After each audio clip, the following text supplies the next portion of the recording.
மேட்டுப்பாளையம் காரமடை அரங்கநாதர் சுவாமி கோவில் மாசி மக தேர் திருவிழாவை முன்னிட்டு திருக்கல்யாண உற்சவம் நடைபெற்றது.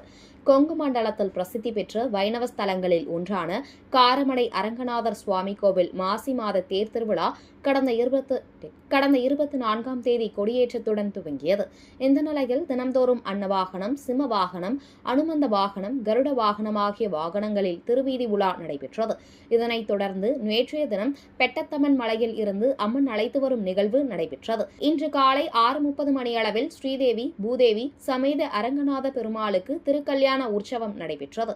இதில் சுமார் 1500க்கும் மேற்பட்ட பக்தர்கள் கலந்து கொண்டு சுவாமி தரிசனம் செய்தனர். ஸ்ரீதேவி, பூதேவி சமேத அரங்கநாத பெருமாள் 4 ரத வீதியில் திருவீதி உலா வந்து பக்தர்களுக்கு அருள் பாலித்தார்.